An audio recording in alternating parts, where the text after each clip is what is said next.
Hello बच्चों, आप सभी को स्वागत है बासु एनसीईआरटी क्लासेस में। तो आज हम लोग क्लास 8 का साइंस पढ़ने वाले हैं, क्रॉप प्रोडक्शन एंड मैनेजमेंट। इसका नेक्स्ट टॉपिक पढ़ने वाले हैं adding manure and fertiliser. Manure और फर्टिलाइज़र एडिंग कैसे किया जाता है, क्यों किया जाता है, इसके बारे में पढ़ने वाले। इससे पहले हम लोग क्या क्या पढ़ चुके थे? प्रिपरेशन ऑफ सॉइल, सॉइल को कैसे तैयार किया जाता है, फिर सोइंग, किसी बीज को कैसे बोया जाता है, इसके बारे में पढ़ गए। तो अब ये बताइए, जब हम लैंड को कम्प्लीटली तैयार कर दिए, प्रिपरेशन ऑफ सॉइल, फिर उसके बाद हम सीड्स को हम रोप दिए या बीज को हम रोप दिए, उसके बाद नेक्स्ट स्टेप हम लोग को क्या करना चाहिए? नेक्स्ट स्टेप तो कुछ करना चाहेंगे तो किसी प्लांट्स को ग्रो करने के लिए। तो इसके लिए क्या करेंगे? इसके लिए सबसे पहले मैन्योर एंड फर्टिलाइज़र, मतलब कि मैन्योर और फर्टिलाइज़र को ऐड किया जाता है। चलिए इसके बारे में पढ़ते हैं कि पहले ये बताइए कि मैन्योर और फर्टिलाइज़र होता क्या है।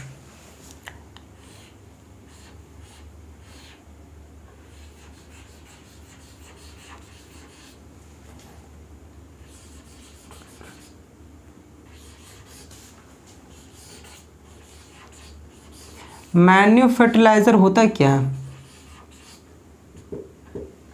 What is manure and fertiliser? The substance which are added to this soil. क्या बोले? The substance which are added to this soil in the form of nutrition. किस लिए? For growth plants. किस लिए? मतलब किसी भी एक ऐसा मैन्योर और फर्टिलाइजर एक ऐसा सब्सटेंस है जिसमें क्या तो सॉइल में न्यूट्रिशन को इंक्रीज करता है या न्यूट्रिशन को देता है या ऐड करता है। ठीक है, मैन्योर और फर्टिलाइजर एक ऐसा पदार्थ है, ऐसा सब्सटेंस है जो सॉइल में क्या करता है? न्यूट्रिशन को बढ़ाता है। किस लिए? प्लांट्स को ग्रोथ होने के लिए। ठीक है, प्लांट्स को ग्रोथ होने के लिए हमको क्या मैन्योर और फर्टिलाइजर यूज आता है। तो ये बताइए कि मैन्योर क्या है। ठीक है, फर्टिलाइजर मैन्योर तो समझ आएगी कि प्लांट को ग्रोथ होने के लिए ये न्यूट्रिशन, एक तरह से न्यूट्रिशन प्रदान करता है। ठीक है, तो ये मैन्योर होता क्या है? एक मैन्योर होता है कि आप कभी देखे होंगे गाँव वगैरह में कि जो कैटल डंग्स होता है, जो कैटल डंग वगैरह और डेड प्लांट्स या डेड एनिमल्स सबको एक जगह स्टोर किया जाता है कि नहीं? किसी कोई खाली लैंड हो, खाली ज़मीन हो, वहाँ पे सभी जगह जितना भी कचरा होता है वो जमा होता है। जो गोबर हो गया, जो कैटल डंग्स बोले, गोबर हो गया, चाहे प्लांट्स हो गया, ये सब एक जगह स्टोर क्यों किया जाता है? ये एक मैन्योर का काम करता है। ठीक है, कैसे करता है? जब इसको एक जगह रखने के बाद डिकम्पोज होता है, कुछ समय बाद, कुछ महीने बाद ये डिकम्पोज किसी माइक्रो ऑर्गेनिज्म द्वारा डिकम्पोज होता है। डिकम्पोज होने के बाद क्या होता है कि अगर हम सामान इतना रखें, सपोज हम सब्सटेंस को इतना रखें,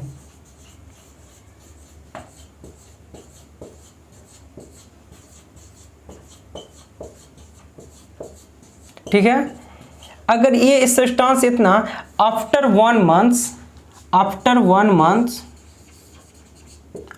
1 मंथ 2 मंथ्स जो भी हो, चलो 2 ही मंथ्स लिखो, 2 मंथ, इसको तुम देखोगे ना तो ये इस टाइप से एकदम थोड़ा सा हो जाएगा, एकदम ये जमीन पे सट जाएगा।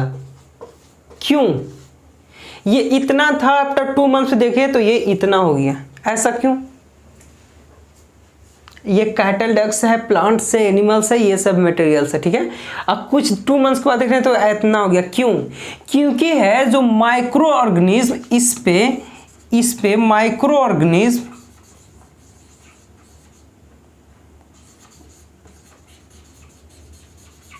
जो माइक्रो ऑर्गेनिज्म होता है वो क्या करता है? माइक्रो ऑर्गेनिज्म इस पे वर्क करता है, वही 2 मंथ के बाद इसको क्या कर देता है? कम करता, मतलब कि डिकम्पोज कर देता है। डिकम्पोज करने के कारण क्या होता है? सब्सटेंस कम जाता है। यही सब्सटेंस हमारे क्रॉप, ये हमारे प्लांट्स के लिए, ये क्रॉप के लिए बेनिफिट होता है, क्योंकि ये क्या है? लॉट ऑफ न्यूट्रिशन हमको यही देगा, यही देता है ना। मतलब क्या हुआ कि अगर मैन्यूर को बोला जाए एक तरह से कि सब्सटेंस को स्टोर करके, ये क्या आर्टिफिशियली नहीं, नेचुरली ये क्या डिकम्पोज कौन कर रहा है, माइक्रो ऑर्गेनिज्म, सब नेचुरली प्रोसेस हो रहा है, इसमें कोई केमिकल से मतलब नहीं है। जैसे डेड प्लांट्स हो गया, एनिमल्स हो गया, या जो डंक्स हो गया, ये वगैरह को अगर डिकम्पोज हो रहा है माइक्रोऑर्गेनिज्म थ्रू, मतलब क्या है कि नेचुरली डिकम्पोज किया जा रहा है या डिकम्पोज हो रहा है, ये हमारे नेचुरली हमको प्रदान, मतलब नेचुरली हमको प्रोडक्ट ये मिलता है। ये हमारे किसके लिए, ये किसके लिए सब स्टोर करता है, ये अपने खेतों में डालने के लिए या खेतों में मिलाने के लिए स्टोर करता है। क्यों? क्योंकि वो खेतों में जो न्यूट्रिशन, जो प्लांट्स को ग्रो होने के लिए जो न्यूट्रिशन की आवश्यकता पड़ती है, वो हमें मैन्योर देता है। ये हमें मैन्योर क्या देगा, हमें प्लांट्स को ग्रोथ होने के लिए न्यूट्रिशन देगा। जो भी न्यूट्रिशन को जरूरत पड़ेगी वो अपना अपना न्यूट्रिशन ऑब्जर्व कर लेगा, किससे, मैन्योर से। ठीक है, ये मैन्योर अगर सपोज अगर प्लांट्स को ग्रो किए, ठीक है, प्लांट्स को ग्रो किए और उसमें अगर अल्टीमेट अगर जितना अमाउंट ऑफ मैन्यूर की आवश्यकता पड़े या न्यूट्रिशन की आवश्यकता पड़े, अगर उतना उस प्लांट्स को ना मिले तो वो प्लांट्स क्या होता है, डेड हो जाता है। डेड क्या मतलब ये नहीं है कि दम ख़त्म, उसमें फसल कम होगा, चाहे वो कोई होगा ही नहीं, वो ख़त्म हो जाएगा, ऐसे ही ख़त्म हो जाएगा। ऐसा क्यों? इसीलिए हर टाइमिंग पे जो टाइमिंग उसको डिफिनिट जब आवश्यकता पड़े, जब ज़रूरत पड़े, तो क्या है, हमें मैन्यूर या फर्टिलाइजर को ऐड करना चाहिए। मैन्यूर और फर्टिलाइजर का ऐड इसलिए करना चाहिए कि ताकि वो प्लांट्स जिस न्यूट्रिशन से वंचित है या जिस न्यूट्रिशन का कमी हो रहा है वो न्यूट्रिशन उसको मिल सके, ताकि हमको फसल क्या हो, हेल्दी हो, अच्छा हो, ज़्यादा हो, हरा भरा हो। क्या होना चाहिए, ज़्यादा हरा भरा और हेल्दी होना चाहिए। इसीलिए मैन्यूर और फर्टिलाइजर का बहुत बड़ा रोल है, हमारे प्लांट्स को ग्रो करने में बहुत बड़ा रोल है। विदाउट मैन्यूर और फर्टिलाइजर हम तो नहीं कह सकते कि प्लांट्स ग्रो होगा, क्योंकि एक तरह से अगर सपोज मान लो कि बच्चे को अगर न्यूट्रिशन, जैसे दूध, छोटा बच्चे को देखो ना, तो क्या होता है, अगर छोटे बच्चे को दूध नहीं दोगे या उससे मिले और कुछ न्यूट्रिशन वाले ऑब्जेक्ट या सब्सटेंस को नहीं दोगे ना, तो बच्चा ग्रो नहीं करेगा, नहीं ना ग्रो करेगा। ग्रो करने के लिए वो टाइम टू टाइम उसको हर टाइप का, हर पावर का न्यूट्रिशन दिया जाता है। अब तो बहुत सारे आर्टिफिशियल न्यूट्रिशन आ गया है, हॉर्लिक्स हो गया, कॉम्प्लान हो गया, मिल्क हो गया, सब क्या है, सब सॉरी मिल्क नहीं, हॉर्लिक्स, कॉम्प्लान, सब क्या आर्टिफिशियल न्यूट्रिएंट्स हो गया। तो ये क्या है कि टाइम टू टाइम हमें न्यूट्रिशन दिया ही जाता है ताकि बच्चा अच्छे ग्रो हो। क्यों अच्छे ग्रो हो? क्योंकि बच्चा देखने में अच्छा लगे, वो हेल्दी हो, स्ट्रॉन्ग हो। इसीलिए प्लांट्स में भी मैन्यूर फर्टिलाइजर इसलिए ऐड किया जाता है कि उसमें ज़्यादा अच्छा ग्रो हो, हरा भरा हो, और उसमें फसल जो भी जो अन्न होता है वो ज़्यादा अमाउंट में हो। इसीलिए वो फर्टिलाइजर या मैन्यूर को ऐड किया जाता है। आप कभी देखे हो कि सपोज अगर कोई गाड़ी कंटिन्यू अगर गाड़ी एक ही गाड़ी को चलाता चला जाए, ठीक है, ये छोड़ो, ये आलतू फालतू एग्जाम्पल है। तो इसीलिए मैन्यूर को ऐड किया जाता है, किस लिए, प्लांट्स को ग्रो और हेल्दी बनाने के लिए हमें मैन्यूर या फर्टिलाइजर को ऐड किया जाता है। लेकिन मैन्यूर होता है जो वो स्लो वर्क करता है, ठीक है। मैन्यूर क्या है, स्लो वर्क, जो भी न्यूट्रिशन दे रहा है मैन्यूर को, ठीक है। मैन्यूर का कोई साइड इफेक्ट नहीं है, क्योंकि ये हमें नुकसान नहीं कुछ देता है। लेकिन जो फर्टिलाइजर है वो हमें नुकसान, हार्मफुल होता है हमारे सोसाइटी के लिए, हमारे अर्थ के लिए, हमारे लैंड के लिए, भूमि के लिए, सॉइल के लिए, सब के लिए हार्मफुल होता है। लेकिन मैन्यूर हार्मफुल नहीं होता है। जैसे किसान का, जो फार्मर होता है, फार्मर का जो इको फ्रेंडली माना जाता है, अर्थवॉर्म को माना जाता है। अर्थवॉर्म को क्यों इको फ्रेंडली मानता है? वो एक न्यूट्रिशन देता है। वो न्यूट्रिशन क्या देता है, जैसे अर्थवॉर्म को देखो कभी जो एक्सक्रिएशन करता है, जो उसका वेस्ट मटेरियल होता है, दाने दाने पूरा दिखता है ना, वो क्या होता है, वो इसका वेस्ट मटेरियल हो गई। वेस्ट मटेरियल क्या है, खेतों में या लैंड पे पूरा स्प्रेड कर देता है पूरे एरिया में। वो क्या करता है, न्यूट्रिशन का काम करता है, वो मैन्यूर का काम करता है, जिससे प्लांट्स ग्रो होने में उसको हेल्प मिलता है, ठीक है। इसीलिए अर्थ को माना जाता है कि फार्मर का इको फ्रेंडली कहा जाता है। क्या कहा जाता है? अर्थ को इको फ्रेंडली कहा जाता है। लेकिन फर्टिलाइजर को अगर तुम देखोगे तो क्या है, फर्टिलाइजर अगर जो फर्टिलाइजर को हमको ऐड करना वो फर्टिलाइजर हम डाल रहे हैं, ठीक है। जैसे हमको यूरिया डालना था यूरिया डाल रहे हैं, पोटाश डालना था पोटाश डाल रहे हैं, ये सब डाल रहे हैं। लेकिन मैन्योर में होता है जो सब मिक्स होता है, वो उसमें पार्टिकुलर नहीं होता कि ये यूरिया ही देगा या ये मैन्योर पोटाश ही है या ये मैन्योर यूरिया ही है या पोटाश है, मतलब ऐसा नहीं है, कोई इंडिविजुअल नहीं देगा, ठीक है। मैन्योर में यही एक है जिसको बोले प्रॉब्लम बोलो या उसका डिसएडवांटेज बोलो, जो भी बोलो, कि मैन्योर का यही काम है कि वो क्या देगा, सब कुछ मिक्स देगा, मतलब कि वो मिक्सचर है, सभी चीज का वो मिक्सचर है, वो इंडिविजुअल किसी एक पे नहीं डिपेंड करता है या किसी एक चीज हमको न्यूट्रिशन में नहीं देगा, वो ऑल न्यूट्रिशन का मिक्सचर है मैन्योर। और फर्टिलाइजर पार्टिकुलर न्यूट्रिशन का अलग अलग है, अलग अलग, ठीक है।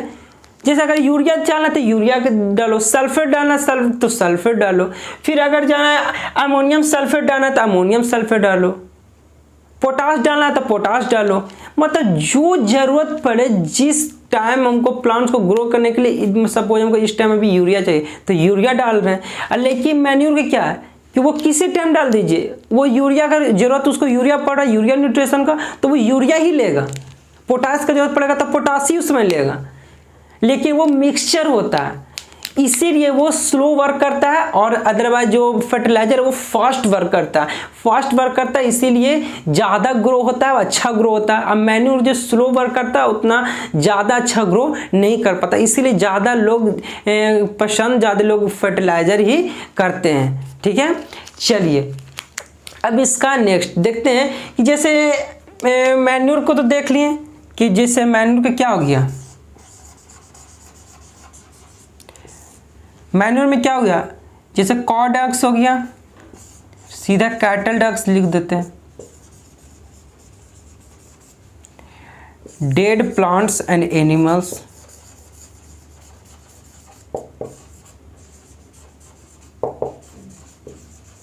यही है डेड प्लांट्स एंड एनिमल्स। और फिर इसी में अगर देखा जाए तो क्या होता है, यही डिकम्पोज होता है, डिकम्पोज होगा, उसके बाद हमको क्या देगा, मैन्योर देगा, यही देगा ना। और लेकिन जो ये होता है क्या बोले, फर्टिलाइजर जो हो गया,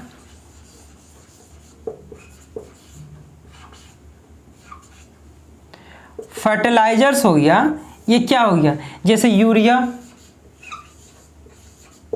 पोटाश, यूरिया हो गया, पोटाश हो गया, अमोनियम सल्फेट हो गया,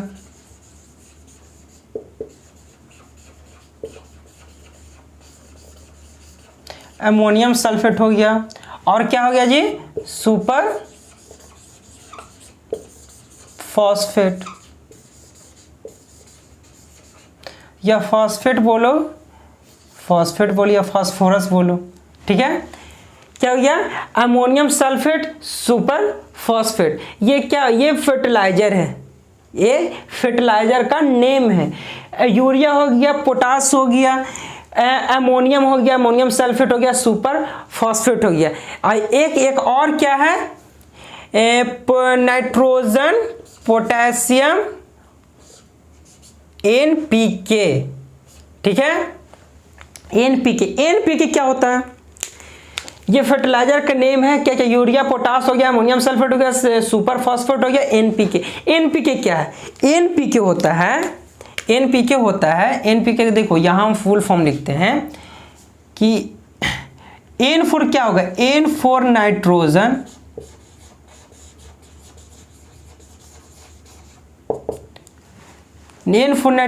P for phosphorus,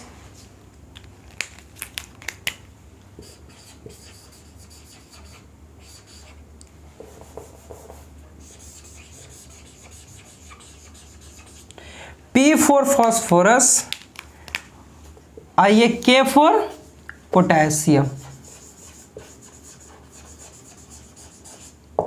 potassium. NPK nitrogen phosphorus potassium, NPK ये क्या फर्टिलाइजर हुआ। फर्टिलाइजर क्या हुआ, फर्टिलाइजर ये हमेशा क्या, ये मैनमेड मतलब कि आदमी के द्वारा बनाया गया, ये फैक्ट्रियों में बनाया जाता है, ठीक है, किसके थ्रू, आदमी, मैनमेड आर्टिफिशियल, ये आर्टिफिशियल न्यूट्रिशन है और ये क्या है, नेचुरल न्यूट्रिशन है। ये नेचुरल हो गया और ये हो गया आर्टिफिशियल। क्या हो गया, ये आर्टिफिशियल हो गया, ये नेचुरल हो गया। तो ऐसे जाहिर सी बात है जो नेचुरल हमारा कोई साइड इफेक्ट नहीं होता।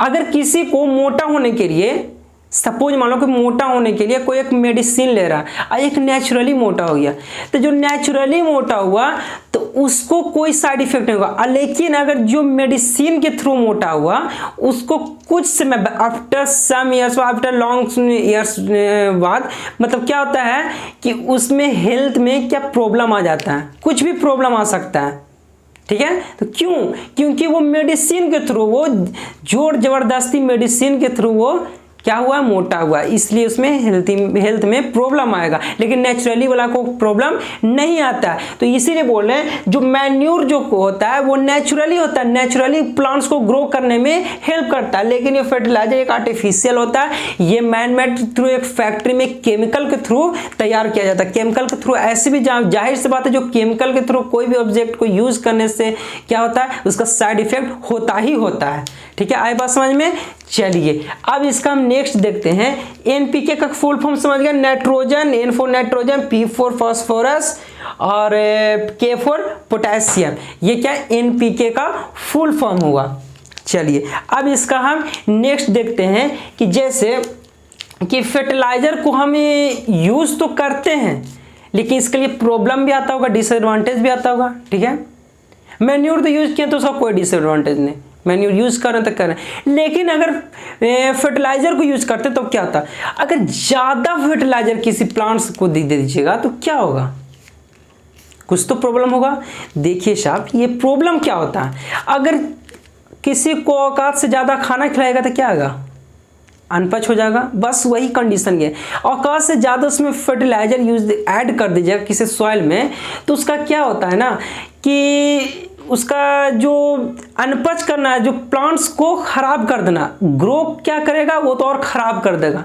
इसीलिए एक लिमिट जो फर्टिलाइजर किसी डालने के लिए, मतलब इतना लैंड है इसके लिए इतना फर्टिलाइजर यूज होगा, तो उस लिमिट को हमेशा याद में रखते हुए फर्टिलाइजर को ऐड किया जाता है सॉइल में।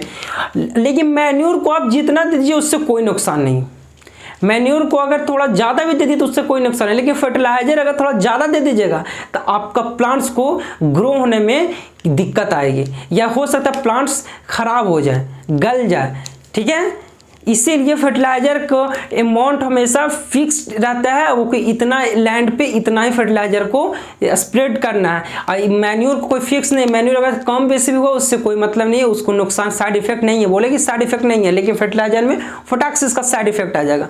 कैसे आया कि ज़्यादा अमाउंट ज़्यादा या कम कर दिए, ठीक है। इसीलिए फर्टिलाइजर को रिकमेंड कम करता है, लेकिन फर्टिलाइजर ज़्यादा यूज हो रहा है। फर्टिलाइजर इसलिए ज़्यादा यूज हो रहा है कि फर्टिलाइजर के ही कारण ज़्यादा अमाउंट ऑफ जो पैडी होता है वो ज़्यादा अमाउंट में ग्रो करता है। वेड हो गया, पैडी हो गया, ये सब ज़्यादा अमाउंट में ग्रो करता है, इसीलिए फर्टिलाइजर को यूज करता है। मैन्योर को यूज इसलिए नहीं करता ज़्यादा लोग क्योंकि इसमें ग्रो होता है लेकिन कम होता है। लेकिन आज का ज़माना क्या है कि हमको कम समय में ज़्यादा कुछ चाहिए, किसी भी चीज़ में क्षेत्र में चले जाओ, किसी भी एरिया में कम समय में ज़्यादा हमको चाहिए, इसीलिए फर्टिलाइजर यूज करता है कि कम समय लगे और हमको ज़्यादा कुछ मिले। इसलिए फर्टिलाइजर जो है ये हमको फर्टिलिटी को नुकसान मतलब कि कम करता है, सॉइल फर्टिलिटी को डिक्रीज कर देता है, ठीक है। जो उसमें फर्टिलिटी होता है, सॉइल फर्टिलिटी, वो हमको फर्टिलाइजर डिक्रीज कर देगा। लेकिन मैन्योर होता है इसमें फर्टिलिटी को इंक्रीज कर देता है, ठीक है। मैन्योर क्या करता है, मेरा जो फर्टिलिटी होता है वो इंक्रीज कर देता है। चलिए अब इसका हम नेक्स्ट पॉइंट देखते हैं कि और मैन्योर और फर्टिलाइजर के क्या कह रहा है, ठीक है। आई बात समझ में। चलिए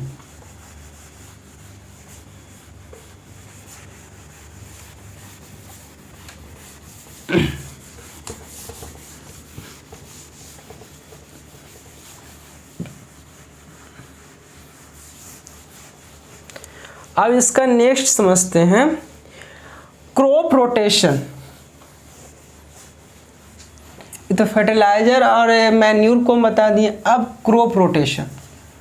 भाई सर क्रॉप रोटेशन होता क्या है? क्रॉप रोटेशन होता क्या है?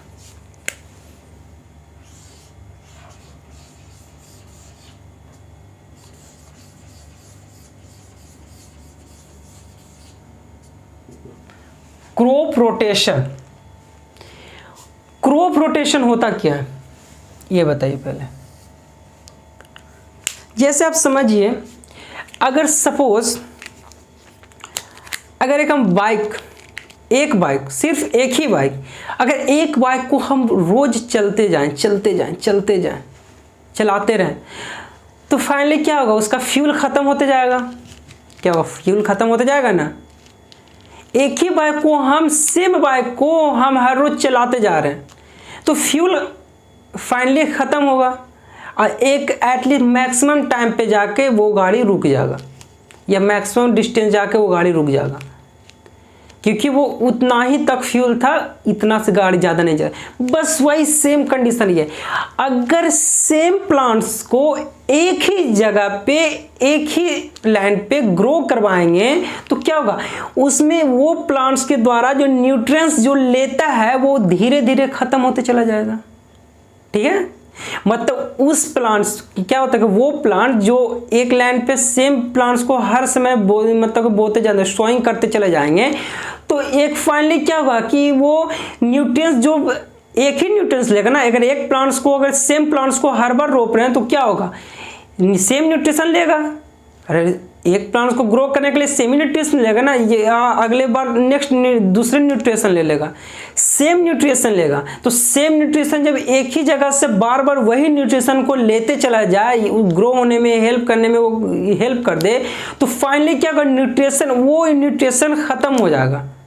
जब वो ख़त्म हो जाएगा तो अगला बार अगर वही क्रॉप को फिर हम प्लांटेशन करेंगे तो वो क्या होगा? जी नहीं होगा। क्यों नहीं होगा? क्योंकि उसमें जो उस प्लांट्स को ग्रो होने के लिए जो हेल्पफुल न्यूट्रिशन है वो क्या हो रहा है? वो खत्म हो गया। जब वो हेल्पफुल न्यूट्रिशन खत्म हो गया तो वहां से प्लांट्स कैसे ग्रो होगा? इसीलिए कहता है कि आप इसको क्रॉप रोटेशन कीजिए। क्रॉप रोटेशन कीजिए मतलब कि अगर इस बार अगर धान की खेती हुई है तो अगली बार गेहूं कीजिए, क्या इस 6 मंथ में धान हुआ तो अगले 6 मंथ में गेहूं कीजिए। मतलब क्या हुआ कि हर बार चेंज करते चला जाइए। इस बार ये प्लांट तो अगली बार दूसरे सीड्स को ग्रो करवाएंगे। ठीक है, ये इसलिए किया जाता है कि सपोज अगर पैडी सीड्स है, अगर इसमें न्यूट्रिशन कुछ ले रहा है, तो अगर हम गेहूं का जो करेंगे, ठीक है, वेट वाला करेंगे तो क्या होगा? वीट वाला में क्या होगा कि जो पैडी वाला न्यूट्रिशन है वो वीट वाला नहीं लेगा। हो सकता है ले, लेकिन जो मेन फंक्शन क्या है कि जो पैडी वाला न्यूट्रिशन ले रहा है वो सेम न्यूट्रिशन वो ना ले, कुछ ले, उससे नहीं मतलब सेम न्यूट्रिशन वो ना ले। जब वो ये न्यूट्रिशन ले तो ये ना ले। ठीक है, यही ना होगा कि पैडी लेगा तो वेट नहीं लेगा, और जब वेट लेगा तो पैडी नहीं लेगा। तो इसका मतलब ये हुआ कि जब ये ग्रो करेगा तो इसका न्यूट्रिशन कुछ होगा। ठीक है, इसका न्यूट्रिशन कुछ होगा, और जब वेट होगा तो इसका न्यूट्रिशन कुछ होगा। तो क्या होगा?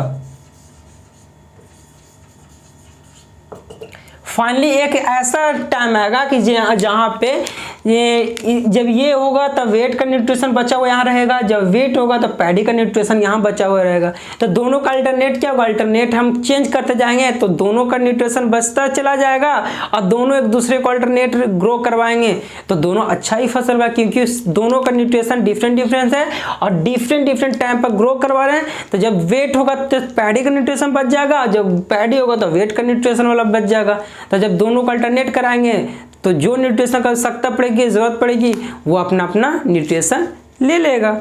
इसीलिए क्रॉप रोटेशन बहुत जरूरी है। ठीक है, आई बात समझ में? चलिए अब इसका नेक्स्ट पॉइंट कहता है कि अगर मैन्यूर को अगर यूज करते हैं,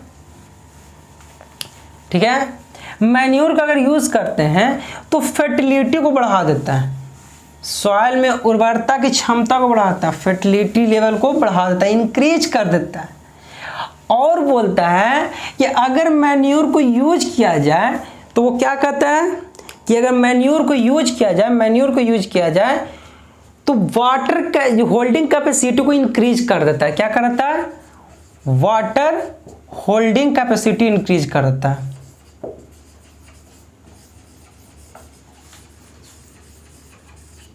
वाटर होल्डिंग कैपेसिटी इंक्रीज कर देगा, जिससे वाटर होल्डिंग, ऐसे जाहिर सी बात है कि प्लांट्स को ग्रो होने के लिए वाटर बहुत इंपॉर्टेंट रोल करता है।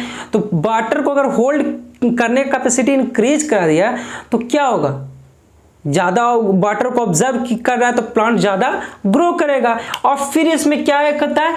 पोरस लाइक स्ट्रक्चर, ठीक है, पोरस लाइक स्ट्रक्चर लैंड पे फॉर्म हो जाता है। पोरस लाइक स्ट्रक्चर मतलब समझते हैं, पोरस मतलब जैसे ये भूमि है जिसको लैंड बोलते हैं, ये ना छिद्र मतलब कि होल टाइप का, सब जगह एकदम छोटा होल टाइप का, सब पॉइंट पे होल टाइप का फॉर्म हो जाएगा। ये होल टाइप का फॉर्म होने के कारण इसमें कब होता है? ये होल टाइप का कब होगा?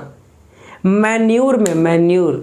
मैन्यूर जब इंक्रीज ऐड करेंगे मैन्यूर को, तब पोरस लाइक स्ट्रक्चर एक लैंड पे हो जाता है। मतलब कि एक होल टाइप का पूरे लैंड पे एकदम होल टाइप का छोटा हो जाएगा। ये इसलिए कि ये जो गैस एक्सचेंज जो करेगा, जैसे सपोज यहाँ से जब ऑक्सीजन लेगा O2 ऑक्सीजन यहाँ लेगा और ये CO2 बाहर छोड़ेगा, तो एक गैस को पूरा जब होल लाइक रहेगा तो ये होल के थ्रू गैस आएगा।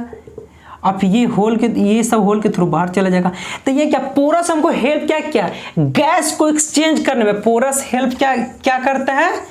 गैसियस एक्सचेंज को, गैसियस एक्सचेंज,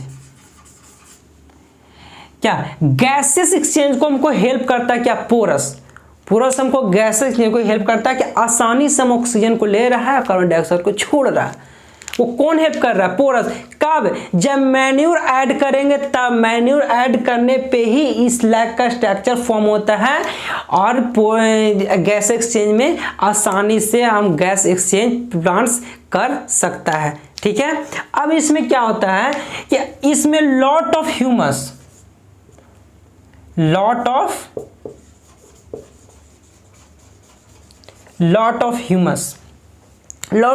मतलब समझते हैं? लॉट ऑफ ह्यूमस इन ये पूरे लैंड पे बहुत ज्यादा ह्यूमस प्रोड्यूस करता है। Produced, lot of humus produce.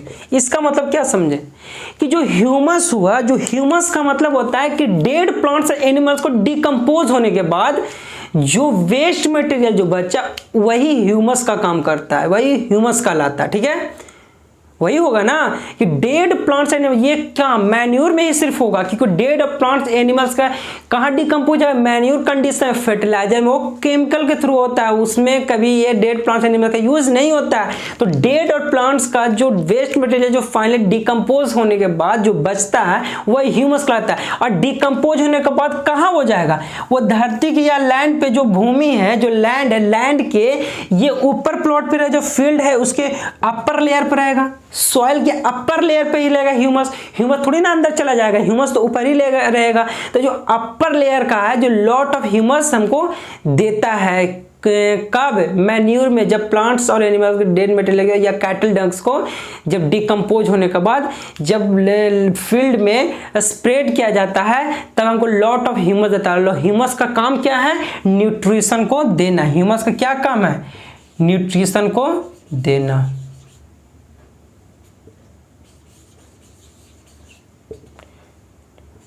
Nutrition को देना, ह्यूमस का क्या काम है? न्यूट्रिशन को देना। ठीक है, चलिए तो अब इसका हम नेक्स्ट समझते हैं कि जब ह्यूमस तो काम देते हैं, अब फर्टिलाइजर में देखते हैं। तो मैन्यूर का हो गया, फर्टिलाइजर क्या होता है भाई? तो फर्टिलाइजर में होता है कि ये तो जाहिर सी बात आपको पता है कि ये मैन मेड मतलब फैक्ट्री में प्रोड्यूस होता है या प्रोडक्ट को तैयार किया जाता है, कहाँ, फैक्ट्री में तैयार किया जाता है। ये हार्मफुल क्या होता है, जो ये हार्मफुल फर्टिलाइजर होता है ये क्या करता है ना कि जब फर्टिलाइजर को स्प्रेड करेंगे तो जब वाटर रेनी सीजन आएगा, जब रेनी सीजन आएगा तो क्या होगा, जब रेनी सीजन आएगा तो क्या होगा, रेनी सीजन में करता है कि वाटर को पूरे लैंड पे, जो पूरे फील्ड पे वाटर का फ्लोनेशन होता है, इधर उधर पूरा फ्लो होगा रेनी सीजन में, तो उसमें फर्टिलाइजर ऐड करेंगे और फिर आफ्टर फिर रेनी सीजन आ गया तो क्या होगा, फर्टिलाइजर का जो यहाँ से मिक्स हो जाएगा ये वाटर से, ये वहीं पर जो ये पूरा वाटर है, वाटर तो इधर उधर पूरा मूव करेगा। मूव करने से क्या होगा कि जो फर्टिलाइजर इसमें जो हम फील्ड में ऐड किए थे वो मिक्स हो जाएगा वाटर से और वाटर मूव होके कहीं भी चला जाएगा, तो इससे क्या होगा, वाटर पोल्यूशन होगा। तो फर्टिलाइजर हमको क्या करता है, water pollution, water pollution. Fertiliser को क्या कर रहे हैं, वाटर पोल्यूशन, इससे वाटर पोल्यूशन हो रहा है। वाटर पोल्यूशन होगा तो बहुत से नुकसान होगी, हमारे जैसे पीने वाले पानी में भी नुकसान होता है, इसीलिए फर्टिलाइज़र ज़्यादा यूज़ नहीं करना चाहिए, इससे वाटर पोल्यूशन होता है। ज़्यादातर कोशिश करें कि मैन्योर को ही यूज़ किया जाए, ठीक है। चलिए अब इसका नेक्स्ट पॉइंट आता है, अब इसका डिफरेंस देखते हैं, मैन्योर और फर्टिलाइज़र का डिफरेंस क्या है। मैन्योर और फर्टिलाइज़र का डिफरेंस क्या है ये समझते हैं। इतना बात समझ में आई कि क्या बोलता है फर्टिलाइजर और क्या बोलता है manure.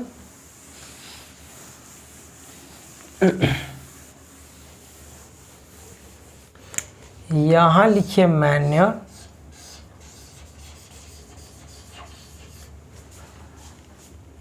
One line draw fertiliser.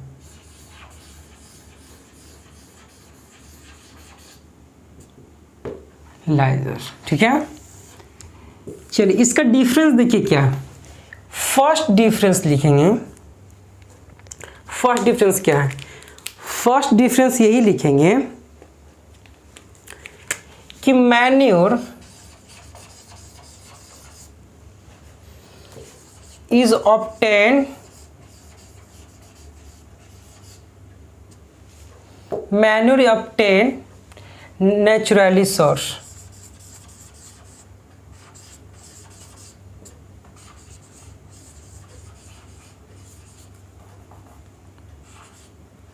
natural source by decompose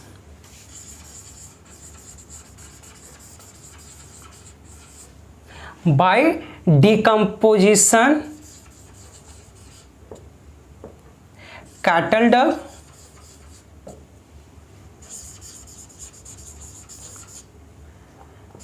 animals and plants। ठीक है। पहला क्या है कि manure is obtain naturally source, ये हमारे प्राकृतिक सोर्स से हमको प्राप्त होता है by decomposition cattle Dang animals and plants. अब चलिए इसका नेक्स्ट क्या है, इसी का फर्स्ट फर्टिलाइजर। जो फर्टिलाइजर होता है, फर्टिलाइजर आर synthetically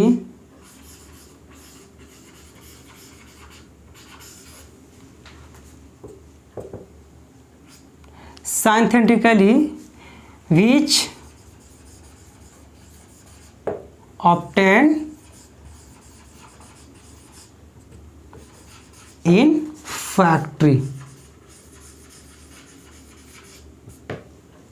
फैक्ट्रीज। ठीक है। Fertiliser are synthetically which obtain in factories. अब इसका सेकेंड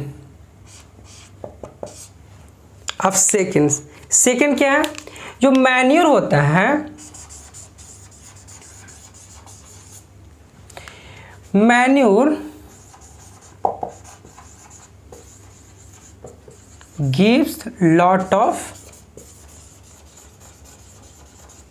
humus, ठीक है, but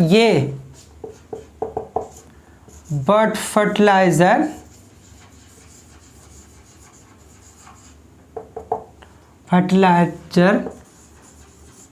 not give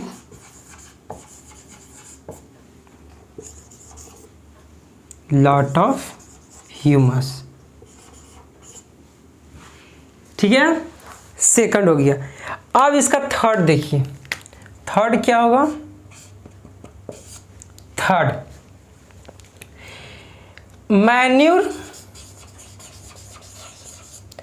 organic substance,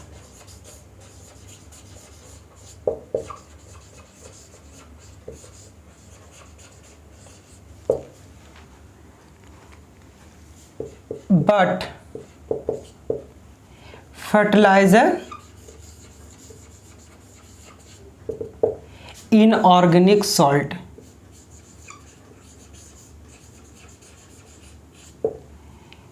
inorganic salts, ठीक है, इतना हो गया। चलिए अब फोर्थ, चौथा बोलता है कि मैन्यूर रिलेटिवली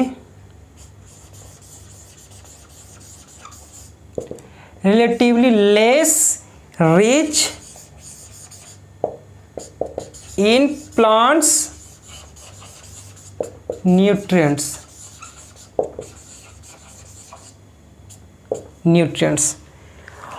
और इसका चौथा क्या बोल रहा है,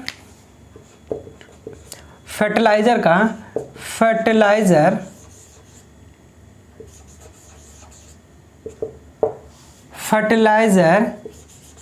are more rich in plants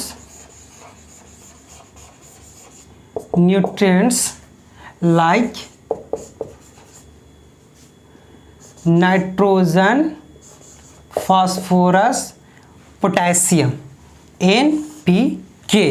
मतलब क्या कर रहा है इस चौथा, मतलब समझ रहे हो क्या बोल रहा है, चौथा ये बोल रहा है ना कि manure relatively less rich in plants nutrients, मतलब कि अगर जो मैन्यूर होता है, जो प्लांट न्यूट्रिएंट्स को, अगर इसमें नाइट्रोजन की जरूरत पड़ता है, नाइट्रोजन ये मैन्यूर नहीं ना सिर्फ दे सकता, मैन्यूर में हम तो पहले ही बता चुके तो उसमें पूरा मिक्सअप होता है, टोटल मिक्स होता है, जिसके कारण वो सभी चीज़, अगर नाइट्रोजन, फास्फोरस, पोटेशियम, यूरिया और पोटास सब मिक्स रहता है, इसका मतलब ये है कि वो अगर इंडिविजुअली कोई मांगे तो वो नहीं दे सकता है ये, ठीक है, ये नहीं पहुंचा सकता, ओनली फॉर क्या कर सकता है, सभी को मिक्स के।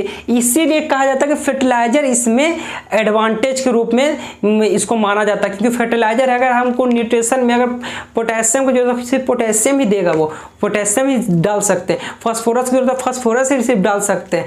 इसीलिए बोलता है कि वे जो फर्टिलाइजर है जो कहता है मोर rich in plant nutrients like NPK, nitrogen, potassium and phosphorus, ठीक है। चलिए अब इसका हम एडवांटेज को समझते हैं कि एडवांटेज क्या है, मैन्यूर का एडवांटेज क्या है, इतना नोट कर लिए बाबू।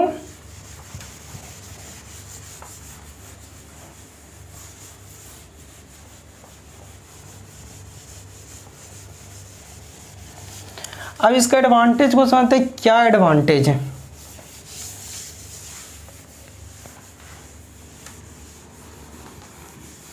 कई फर्टिलाइजर को तो डिसएडवांटेज तुम पहले बता चुके हैं क्या क्या था।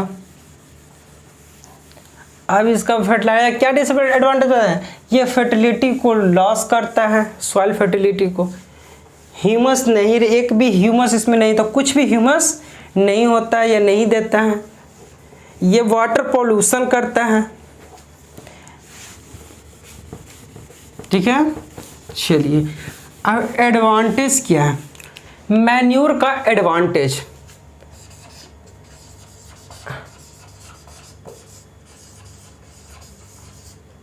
चलिए मैन्योर का एडवांटेज क्या है? तो इसका पहला एडवांटेज लिखिए। पहला एडवांटेज हो जाएगा कि इंक्रीज करता है क्या?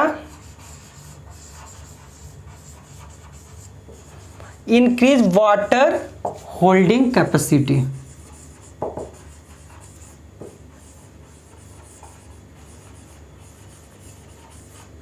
It increase water holding capacity. Water holding capacity को इंक्रीज करता है। सेकेंड इसमें देख लीजिए, पहला।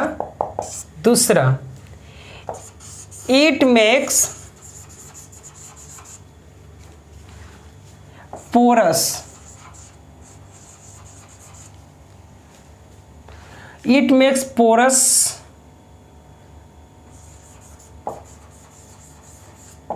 It makes porous soil. ठीक है, due to helps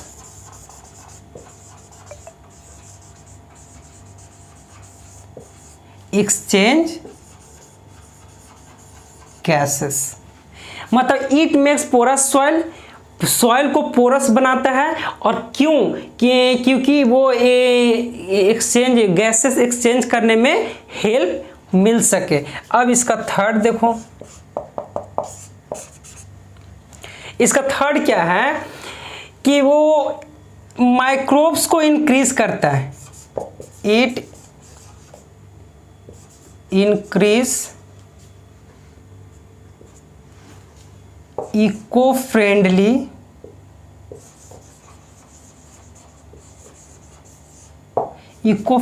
microbes. It increase eco friendly microbes. Manure क्या करता है कि इको फ्रेंडली जो माइक्रोब्स होता है वो उसको इंक्रीज होने में मदद करता है। अब फोर्थ क्या बोलता है? फोर्थ एक है एडवांटेज। फोर्थ एडवांटेज कि इट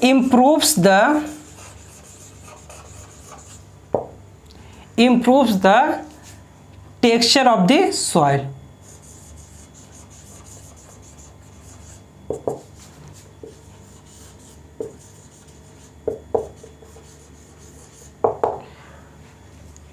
सॉइल टेक्सचर में इंप्रूव्स करता है कौन? मैन्योर। ये इसका एडवांटेज है। ठीक है, तो एडवांटेज आपको समझ आ गया। मैन्योर और फर्टिलाइजर में डिफरेंस समझ में आ गया, और मैन्योर और फर्टिलाइजर क्यों यूज़ किया जाता है, प्लांट्स के लिए क्यों आवश्यकता है, इसके बारे में बता दिए। चलिए आज के लिए बस इतना ही। नेक्स्ट क्लास में आपको नेक्स्ट टॉपिक इसके बाद क्या है, फर्टिलाइजर के बाद आ जाएगा इरिगेशन। Next topic irrigation. तो अगले वीडियो में हम इरिगेशन के बारे में डीपली जानकारी आपको देंगे। आज के लिए बस इतना ही रखते हैं। आप मेरे चैनल को प्लीज़ सब्सक्राइब कीजिए, लाइक कीजिए, शेयर कीजिए। आज के लिए बस इतना ही। जय हिंद।